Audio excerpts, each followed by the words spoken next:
देखो भाई, अभी बहुत सारे लोगों को आपको ये पता चल रहा होगा कि ये जो टिकटॉक है वो अनबैन होने जा रहा है इंडिया में।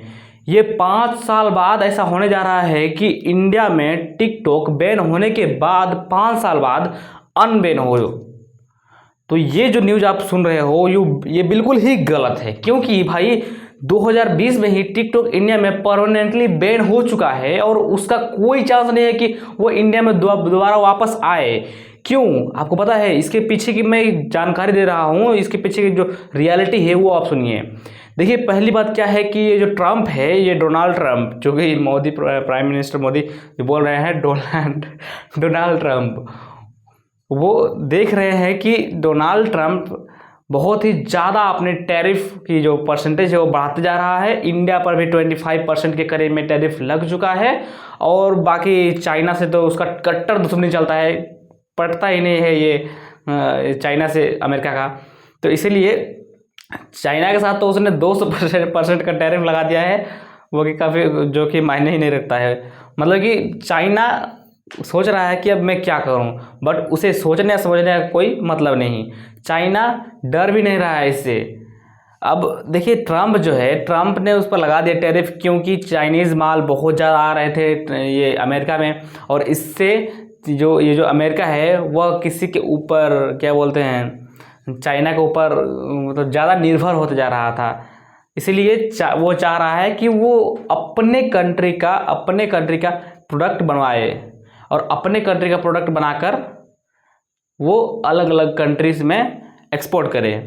और इसलिए आप देखेंगे कि ये अमेरिका के जो डोनाल्ड ट्रम्प है वो अपने एक कैप पहने हुए थे, उसमें लिखा हुआ था मेक अमेरिका ग्रेट अगेन। हाँ भाई, मतलब कि वो खुद से सोच रहे हैं कि वो अमेरिका अभी ग्रेट नहीं रहा, ग्रेट हो गया है कोई और देश, जैसे कि चाइना वगैरह, इंडिया वगैरह आगे बढ़ रहे हैं। तो अब बात रही टिकटॉक की, तो कुछ दिन पहले हमारे प्राइम मिनिस्टर मोदी और जो चाइना के जो चीफ मिनिस्टर है, minister chief chief whatever, China के जो ये राष्ट्रपति हैं, चाइना के भाई, मैं भी भाई क्या बोल रहा हूँ, चाइना के जो प्रेसिडेंट है ये शी जिनपिंग, उनका प्राइम मिनिस्टर मोदी के साथ में एक अभी हाल ही में भेंट हुआ, ये मीटअप हुआ। उनमें बहुत सारी बातें हुई, मुझे पता नहीं है, मैंने उसके बारे में भी डाटा नहीं कलेक्ट किया है। तो उसी को देखते हुए इंडियन जो लोग हैं वो सोच रहे हैं कि टिकटॉक वापस आने वाला है इंडिया में, बट ऐसा नहीं होने वाला है।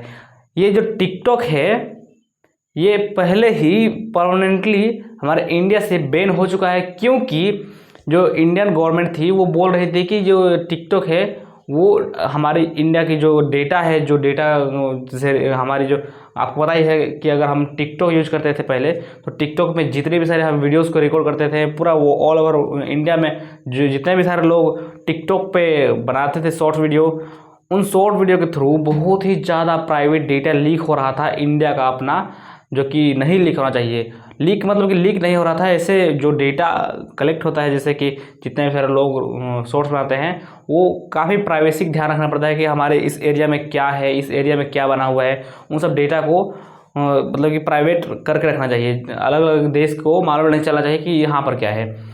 और उसके अलावा जो क्रिएटर्स होते हैं, क्रिएटर्स के लाइफ के बारे में जो भी डीप जानकारी होती है, उसके थ्रू अगर कोई गवर्नमेंट, किसी भी कंट्री गवर्नमेंट को मालूम चल गया कि उसके देश में ऐसा होता है, अगर हम इसके ऊपर काम करें तो हम बहुत जल्दी इस कंट्री को हम नीचे कर सकते हैं। तो वही सब डेटा को, जो कि टिकटॉक का डेटा सेंटर जो है वो चाइना में है, तो चाइना में वो सेव करता था। और आपको तो पता ही है कि ये जो चाइना है उसकी सारे डेटा, जो भी जितने भी कंपनियां हैं उसके, चाइनीज़ कंपनियां, जो जितने भी ऑर्गेनाइजेशंस हैं, उनमें सब कुछ शेयर्ड है। मतलब कि चाइनीज़ गवर्नमेंट जब चाहे वो मांग दे अगर किसी डेटा को, तो उन्हें देना ही पड़ेगा किसी भी कंपनी को। जैसे कि ये टिकटॉक का जो ये बाइडेंस कंपनी है, उसे देना ही पड़ेगा। इसीलिए ये हमारे गवर्नमेंट को ये पता चला कि नहीं, ये चाइना तो हमारा डेटा लेगा और गलत काम भी कर सकता है, इसीलिए ये बैन करना पड़ गया टिकटॉक को।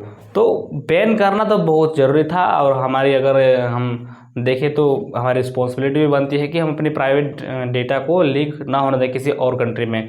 इसीलिए ये टिकटॉक को बैन कर दिया गया। अब जब ये परमानेंटली बैन हो गया तो हाल में कुछ कह रहे हैं कि भाई हमें अनबैन कर दो, हमें इंडिया में वापस ला दो, हम मतलब कि डेटा सेंटर इंडिया में ही खोल देंगे, तुम्हारा डेटा लीक नहीं होगा। बट ऐसा होने वाला नहीं है, एक बार हो गया तो हो गया, कोर्ट ने नोटिस दे दिया तो नोटिस दे दिया, उसके बाद कुछ नहीं बदलने वाला। इसलिए अगर आप सोच रहे हैं कि टिकटॉक वापस आने वाला है तो ऐसा नहीं है। हाँ, ये जो कुछ यूजर्स कुछ दिन पहले कुछ यूजर्स को टिकटॉक बिना कुछ यूजर्स के फ़ोन में टिकटॉक चलने लग रहा था तो वो बोल रहे थे कि टिकटॉक अनबैन हो गया, कुछ न्यूज़ फैल रही थी। बट वैसा नहीं है, टिकटॉक अनबैन नहीं हुआ है, टिकटॉक अभी भी बैन है। टिकटॉक अनबैन नहीं होने वाला है भाई, क्या सोच रहे हो आप? टिकटॉक को भूल जाओ, उसमें आपका पुराना अकाउंट होगा तो उसे भी भूल जाओ। आप नए शुरुआत किए हों अगर इंस्टाग्राम या यूट्यूब पे तो सही है, नहीं तो टिकटॉक पे भरोसे मत रखो। बाकी मालूम चल रहा है कि कुछ ज़्यादा विकास होगा चाइना के साथ मिलकर, इंडिया के साथ। चाइना इंडिया कुछ करने वाला है, क्योंकि जब बड़े बड़े देश जब अलग होने चाह रहे हैं, जैसे अमेरिका इंडिया को कुछ मान्यता ही नहीं दे रहा है, चाइना को तो कुछ दे ही नहीं रहा, उससे तो छीन रहा है, तो चाइना कुछ सोच रहा है कि भाई इसी के साथ चिपका जाए, तभी कुछ किया जा सकता है बड़ा बड़ा। वैसे आपको पता ही है कि अधिकतर जो प्रोडक्ट्स एक्सपोर्ट होते हैं वो इंडिया में ही होते हैं। मतलब कि चाइना का सेकेंड लार्जेस्ट एक्सपोर्टर कंट्री है, जिसमें वो चाइना एक्सपोर्ट करता है वो है इंडिया।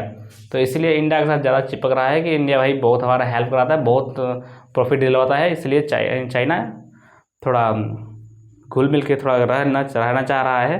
अभी तक तो चाइना के साथ हमारा कभी सेकेंड वॉर तो नहीं हुआ है, ऐसा करते होगा भी नहीं। तो यही था इस वीडियो में, मैं आपको बताना चाहता था कि आपको कि ये ध्यान दीजिए कि आजकल जो न्यूज़ फैल रही हैं उसमें आपको फैक्ट चेक करना बहुत ही ज़रूरी है। रियलिटी जो है उसे आप सुनिए, कोई फालतू की खबरें इधर से देख के मत उसमें पड़ जाइए कि ये सच ही रहने वाली हैं। सो गाइस, मिलते हैं नेक्स्ट वीडियो में। आज की ये वीडियो इसी टॉपिक पर हम एंड करते हैं, नए वीडियो में आपको नया टॉपिक के ऊपर बात करेंगे। चलिए वीडियो को एंड करते हैं।